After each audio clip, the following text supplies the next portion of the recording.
You're listening to Heritage Radio Network. HRN is food radio supported by you. Learn more at heritageradionetwork.org. This episode of Pizza Quest is brought to you by Central Milling, hand-selected grain, expertly milled for passionate bakers. Central Milling is the farmer, the miller, and the baker working together to preserve American farmland for tomorrow while providing the highest quality flour and grains for the bakers of today.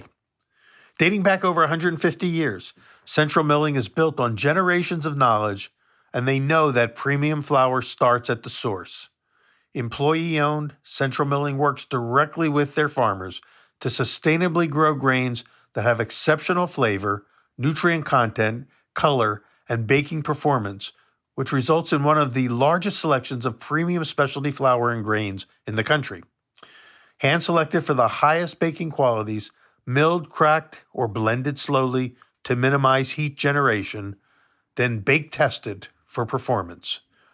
Learn more about Central Milling and their products at centralmilling.com.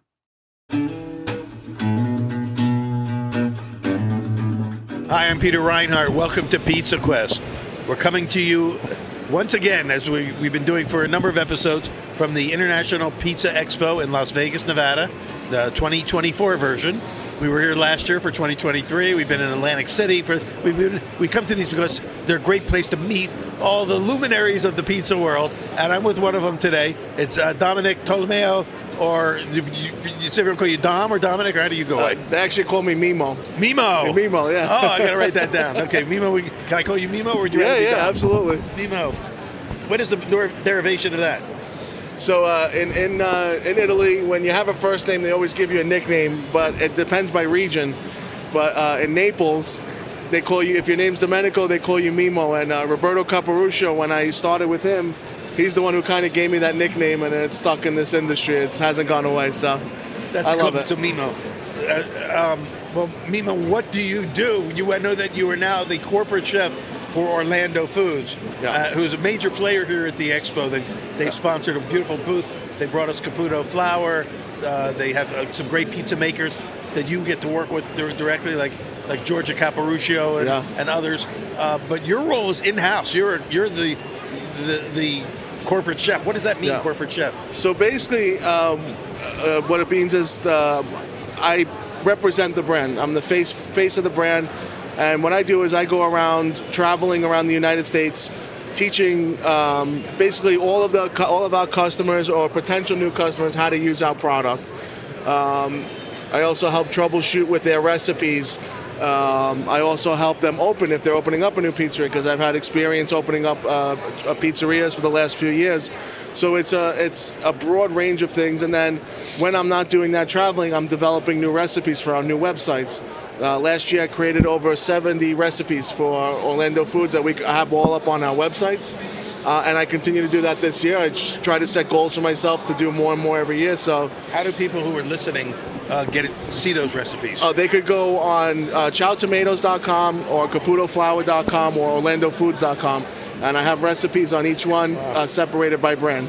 That's interesting, because you mentioned a couple of the brands carried by Orlando Foods. Yeah. So Chow Tomatoes is their line of imported tomato products. Yep, those are the tomatoes that we import from Naples. Their flour. Yep. What other products does Orlando Foods carry that you work with? We also bring in Lupara, which is frozen buffalo mozzarella. Ooh. We also bring in a new item, Delizioso. It's fresh frozen stracciatella and burrata. And we also use a company called Orto Conserveria, which is all like the olives, Calabrian chili peppers, artichokes, stuff like that. Wow, you get to play with some really good toys. Yeah. I'm pretty lucky and pretty blessed, because I've been involved with Orlando since the day I started. I went to school with Roberto Caporuscio in Georgia. So that's where you kind of your entree into this pizza. Yeah, I did a 2-week course. Georgia was my teacher, actually. No kidding. And then they offered me a job. I stayed and met Orlando from day one and built this, beautiful relationship with all of them. And so you actually didn't have to do a lot of frontline, soul-destroying work in the restaurant industry. You were able to just take your talents directly to an ingredients company and be creative, I guess. Yeah. It was I was with Roberto for 2 years, and then I helped open up a chain of pizzerias we were in New York, Miami, Cartagena, Colombia, Bali.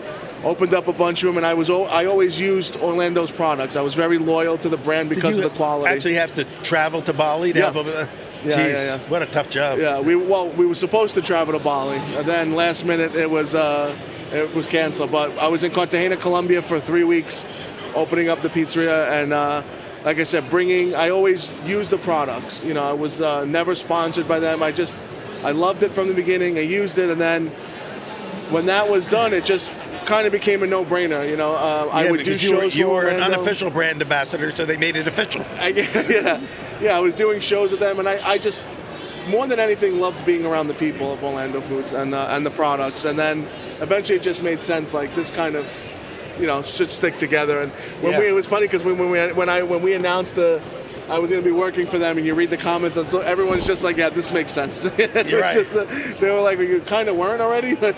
Exactly. Yeah. It's a done deal. Yeah. But I'm blessed to be with them. It is really quite a gift and a blessing to have found a home this early in your career. Yeah. Well, prior to that, before you were studying with Roberto at his pizzeria, what was your path that led you to there? I was a butcher. No kidding. Yeah, when I was 13. That's an interesting left turn. Yeah. When I was related, though. What's that? It's related. It's food. I said it's still the food industry. Yeah.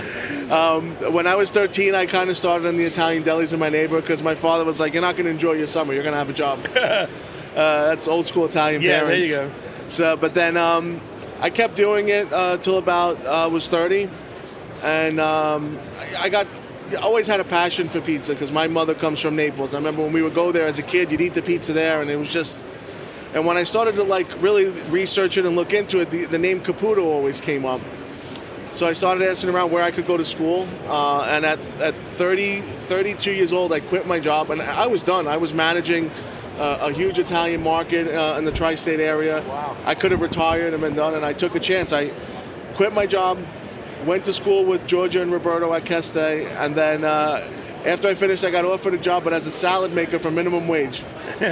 And I always joke with people saying, and those moments is when you know if you're really passionate about something, because when it's costing you money to go to the job every day, and you have to stick it out, and you do it because that's how you know you're passionate about it, and that's why this thing stuck. And I've been, I always say there's a lot of luck to this, but more importantly, I've had the most amazing human beings like Roberto, Georgia, Fred, Carlo, Alexandra Mortati that were in my life, guided me these last 5 years, and if it wasn't for all those people, I wouldn't have had whatever success I've had so far. Well, so you had to pay your dues for a little bit of time by being on the salad station. About 8 months. And then which can seem like a long time when you're doing it, because you never know how it's going to end.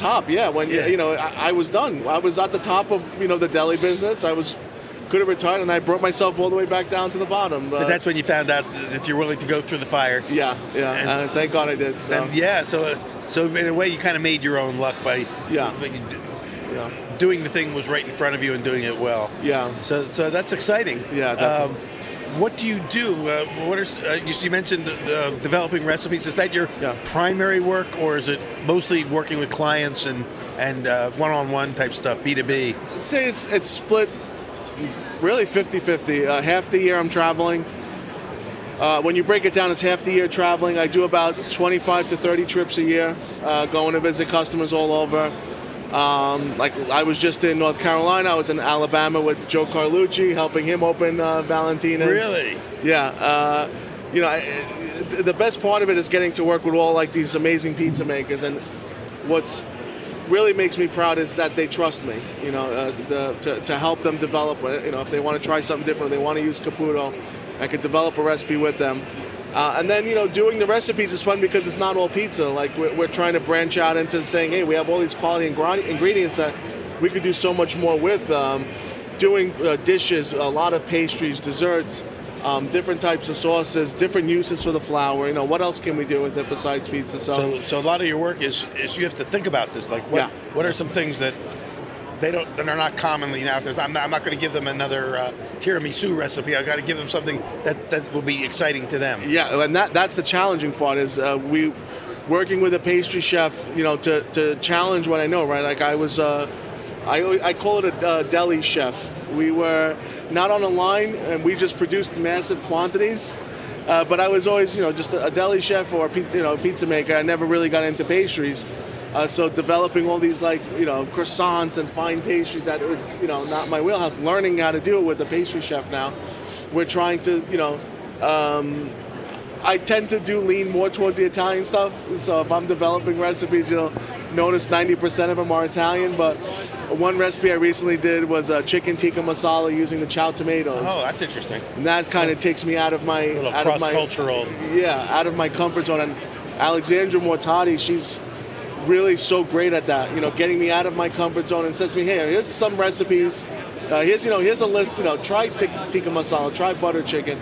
Try something that's just different for you, and get out of your Italian comfort zone." And it's making me a better chef, and I have her to thank for it. That's smart for the company also to realize that at a certain point they're going to saturate the Italian theme. Right. They got to have new opportunities. Yeah, she has a great vision for this company. She her in marketing and what. So do you have like a test kitchen that you work out of?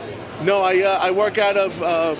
Rob Cervoni from Taglio lets me use his kitchen, and of course Roberto at Castell always tells me, "Hey, that's my home. I can go back home." That's nice. Do you ever work out of your own home kitchen?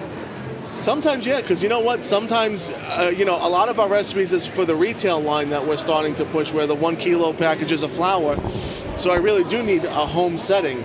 A kitchen setting's nice; it's easier. But if I'm going to develop a recipe for a home user, I need to put myself in that setting and work with the ovens that you have and the utensils that you have readily available. So a lot of times, I will go in my own kitchen and make it, because I never want to put out a recipe that it comes back like, no, this doesn't work, because it was done in the test kitchen. So it's I definitely do that a lot. Yeah. So you gave us an example of tikka masala. Can you give us some more examples of kind of dishes you've come up with? Both in the Italian vein, but also that cross-cultured. Yeah, let's see. The Italian stuff, one that I really loved was trying to dig through the history of vodka sauce and find out how it was really made in Italy. As much as the Italians say that, it's an American thing, it isn't. Roberto always taught me to look at the history of every dish and understand it better. And vodka sauce was invented in Italy. It was like a fad sauce for about 5 years in Italy. Rome. It was banned. And I found an old recipe how they did it, and I, did it using chow and put that up, instead of like the Americanized way. Yeah. Things. So how is it different? The original version versus the Americanized? The biggest thing was the guanciale or pancetta, and you throw that in a hot pan, let all the fat sizzle out, then you hit it with vodka to deglaze. And that's it. One time the vodka, just a little bit to deglaze the pan. You're not pouring a whole bottle in there. Yeah. And then you put in your onions, a little tiny bit of garlic, and then you put in your tomato sauce, cook it off. Then you can put in a little bit more vodka. Some of the Italians say you can put like another 2 ounces, let it burn off, and that's no pecker. You put in your heavy cream, no butter, no sugar, no, super simple. Another one I did that I loved is my father's from Calabria. I did a dish with Nduja, red onions from Tropea, and mix it with a pasta we call filero in Calabria. It's a twisting pasta. Yeah. I did a dish with that. That was really to honor my father, because he loves that stuff. And then we used pecorino crotonese, which is a sheep's milk cheese that comes from Calabria. But those are probably my 2 favorite ones. And then for the dessert, to do something different, I would rather make tiramisus and cannolis all day. But I did an olive oil cake, which was definitely new, because we introduced a new blended olive oil, because the price of olive oil is skyrocketing. That's right, now. So we have an oil called Tutolio that's blended with 100% Italian olive oil and half high-oleic sunflower oil. So I actually did a cake with that, and then topped it with mascarpone, Fabri cherries, and made it look really pretty, and mint leaves, which is, again, as a deli chef, you prepped everything, it went in a bin, and you put it in trays and sent it off to the customers. That was it. So now I got to be a little bit more fancier, but that was a lot of fun, and gluten-free stuff. Oh. So one of the things I love is because Caputo has a gluten-free flour, yeah, right? we have a gluten-free flour, and a lot of people they again use it for pizza. What I decided to do was, I know my strength is Italian pastries. Let's make gluten-free Italian pastries. So I did a gluten-free cannoli shell, gluten-free baba rum. Wow. Which are things that you don't really find right now. So I was really, and then we debuted that. I'd really love to know how you did a gluten-free cannoli shell. It's really because your flour, the Caputo flour, is wheat. It's just been deglutenized, correct? Yes, so it's not like rice flour. It's right. Oh, actually, so it holds together. So it holds together. The key to it is refrigeration. You keep it cool, it's easier to work with. And I debuted it at a fancy food show 2 years ago in New York. And the funniest thing was the Italians were trying it, eating it. They're like, "Oh, this tastes, like this is a cannoli. Where'd you get the shells from Italy?" And then I waited for them to finish it, and then I would tell them, "No, they were from Long Island, and there's no gluten in them." And then they were like blown away by it. Amazing. Yeah. Amazing. Well, since we brought up tiramisu earlier, and you said you'd rather be making that, because who doesn't love a good tiramisu? Right. What would be your tips to somebody who's listening, who everybody has an opinion about the best tiramisu where they live, and also the negative comments about how they blew it. What are some of the things you would recommend to somebody who's making their own? The one thing I was taught to make it from my aunts from Italy was, when you're using the espresso, when you're dipping the coffee in the espresso, inside the espresso, that you should put milk inside it. And they're saying that the milk will give it a better flavor, not as much of a strong espresso taste, but it should be, the cookie should be in there long enough that it is kind of soaked. Because you don't want to bite into a tiramisu and see the middle of it is still dry. So it's tricky because you don't want it to fall apart either. Right, you don't want it to fall apart. So you keep an eye on it. The other thing is when you're doing your zabaione, the cream with mascarpone and eggs, add a little bit of espresso to it. Give it some coffee flavor. I don't put liqueur in it. Some people do. But that's just, I don't like the flavor profile. I'm a big coffee guy, so I want to taste the coffee all the way through. But definitely the milk and the espresso. Good tips. Oh, yeah, right. Yeah, well, we should have a whole tips show with you, because you probably, with all the things you've had to develop. In fact, with all the recipes that you have developed and continue to develop, it seems like you would do pretty well in like a Chopped competition or something. Have you ever considered going on Chopped, or have you been on Chopped? No, I have a personality for TV, but I'm kind of happy being in the background. You're not ready for the camera, right? I don't mind the camera. I think I found my happiness in helping others. So being, a face forward for looking for TV shows or looking for stuff like that, I'm happy to be the guy in the back to help other people. And what makes me happy is seeing them, happy. Like, they'll tell me, I want a Sicilian pizza that tastes like this and structures like this.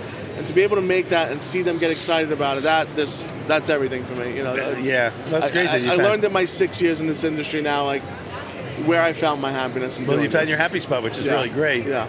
And you're not being eaten up by ambition. I mean, one of the things that has destroyed a lot of people is this need to compete and win and this and that. Yeah. Not that it's a bad thing, but that if it's eating you up, and you can't, you can't be at rest until you've gone up against Bobby Flay or something, it's tough. It's for those who do it, it's personal preference. I did the competitions and I wanted to do all this stuff, but then I just, like I said, at a certain point I realized that the respect from the industry is more important to me than all this attention and adoration. So that's. So when you go into whether it's a pizza operation or a restaurant and offer consultation to them as part of your job, how do you do that? What's the process by which you guide an operator to adopt some of your ideas? So the first thing, what I'll do is, I'll usually get an email from them. So at that point, that okay, they want to do something artisanal. If they're reaching out to Orlando Foods and to use Caputo Chow, their mind is in an artisanal state already. They're not looking for fast and easy. They're looking for they're looking for. But then my next thing is gauging how much experience they have. So in developing their recipe, do I want to start using a lot of pre-fermented, more aggressive fermentations, or do they need just something 24 hours that'll be easier for them to execute? So I'll start with that, get their response, and then just try to see what they're trying. Like, ask them, what's some of your favorite pizzas?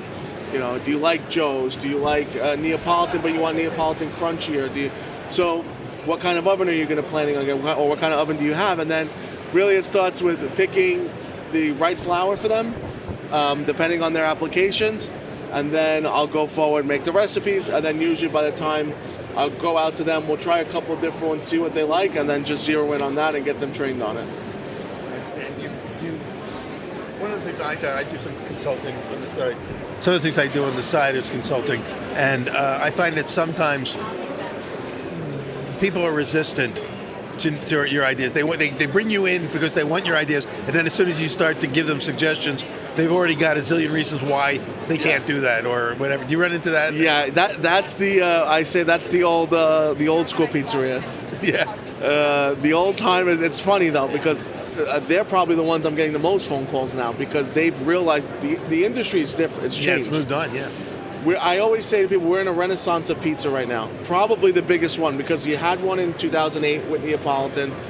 You had one earlier with Dom DeMarco, and now all of a sudden there's lines. People are waiting online for pizza. Right. I think this is the biggest revolution where customers are so smart now that they know the difference between whether your dough's, how do you fermenting your dough, what kind of flour you're using. And with social media, everyone spreads the word right away. And, these old timers, they're seeing, the new pizza kid, on the corner just opened up.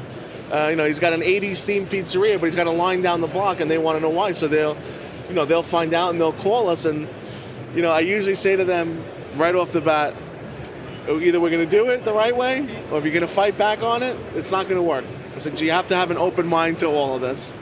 And some do push back. Some will be like, oh, I put eggs in my dough. I said, that's great. Whatever you did before, it's gone. It's done.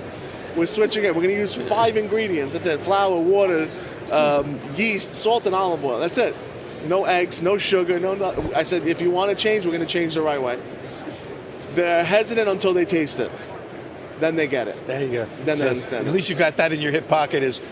Let's get to the tasting part, and then we'll talk. Yeah. Because at a certain point, if you get a lot of pushback, it seems like you want to say to them, well, you don't really need me here. Call me when you need me, and you just want to walk out. Yeah. I'm kind of close to that. Usually, when my father owns a bread factory, so he delivers to a lot of pizzerias, and my father's funny. He'll go into the pizzeria. Hey, my son has flour. You should try it.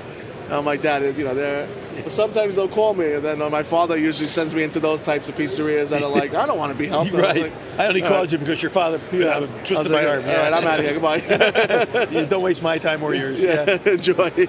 But that comes with the territory. I mean, and you can't take it personal when No. It's for me. It's part of that's the challenge, right? You always have to find things to keep your mind invested in what you're doing, and for me, it's. Can I go to this place and can I convince them enough to want to use our product? Can I, show them the product in a light that makes them want to say yes? And you don't get 100% of them, but that's the fun and the challenge. It's, when you get that yes, it's been almost 2 years now with Orlando. It's still exciting when you get like, okay, great, we're going to switch. It's still fun, Good. So. Good. Well, I'm glad that number one, you're. In a way, you're not a kid, but you're a newbie in this sector. And in 6 years, which can go fly by in a wink, you've had some great experience and great opportunities. Yeah. And essentially, you're getting on-the-job training in flavor development and creation. Yeah. You get to be paid to do research and create dishes. I mean, definitely. It's a job that a lot of people would kill for. Yeah, absolutely. Well, thank you so much for sharing all that with us. You mentioned your dad is in the bakery business. Did you grow up in a bakery family? Yeah. My family was all bakers. Bagel stores on Long Island, bread factories on Long Island. Wow. And I kind of went the other way. Did you, as a kid, have to work in there? As a kid, yeah, but our job in the summertime was to make 3-foot hero boxes in the basement for about 6 hours. He stayed away from those mixers. Yeah. My father wanted to make sure we didn't get into the bakery, so he made us do stuff he knew we would hate. Really? Yeah, I have a friend who grew up in a bakery family, and he decided, that when I grow up, I'm never going to work in a bakery because it wasn't a pleasant memory for him. Yeah. But it is for some people, but it wasn't for him. For me, it was a good memory hanging out with my dad in the bakery, and the craziest part is when I decided to do this, this is a similarity to what my dad does. My dad does bread, I do pizza. And it's funny because people say to me, you learn this so quickly, and you learn to be really good at it very quickly. And I say, well, yeah, because I had good teachers, but also I didn't realize that when you're a kid, you're a sponge. You're picking up everything my father was teaching me, and it's when I was little, and all the things he would say to me, those things stuck. So when I got into this business, things just made sense a lot quicker. Yeah. And it's even cool now because even if I have questions, I could still call my father, like, hey, Dad, I'm having trouble with this. What do you think? Well, that's nice to have a go-to like that. Yeah. And then he's learning too, right? Because there's all these new techniques, and I'm showing and teaching him. He doesn't get it. He tells me it's wrong, and then he tries it, and he's like, "Oh, no, this is really good. Never mind." The day that you hear your father say to one of his customers and say, "Let me talk to the kid about that first and get back to you," then you'll know you've made it. I got it once. That's how I know. You did. A few months ago, he finally said, "Let me talk to my son first, and then we'll get back to you." You got your attaboy. Yeah. Does your dad call you Mimo too? No, my dad calls me Domenico because he said that was his father's name, and that's my name. Domenico. So Yeah. So he didn't buy it. So that was something you got in Italy. No, Roberto. Roberto and Georgia at Castell. They gave you the Mimo. They said this is your nickname, and that's it. That's funny. That's funny. And it stuck. Sometimes it's a good fit. Yeah, it works. Definitely. As they say, call me anything, but just don't call me late for dinner. That's right. Well, clearly no one's called me late for dinner. But well, yeah, we share a love for food. That's for sure. Absolutely. Well, Mimo, Dom, Domenico, thank you so much for joining us on Pizza Quest today. Thank you for having me. And for sharing some of your ideas, some of your tips, which is great. Yeah. And a reminder to the listeners, go to either orlandofoods.com or caputoflour.com. Yep. What was the third one? Chowtomatoes.com. Chow, C-I-A-O. Yep. C-I-A-O. Tomatoes.com. And you'll see lots of recipes developed. Yeah, and you'll see even recipes from other great chefs in this industry too. We really wanted to incorporate everyone into it. So you'll see stuff from Michele D'Amelio. You'll see stuff from some other chefs. We have about 6 or 8 different chefs, and we keep adding more. So it's really, really cool. Well, we've been talking with Domenico Tolomeo. Am I saying Tolomeo? Or as he's known among his friends, Mimo. Thank you so much for being part of Pizza Quest today. Thank all of you for listening, and we look forward to having you join us on the next episode of Pizza Quest. Pizza Quest is powered by Simplecast. Thanks for listening to Heritage Radio Network, food radio supported by you. Keep in touch at heritageradionetwork.org/subscribe.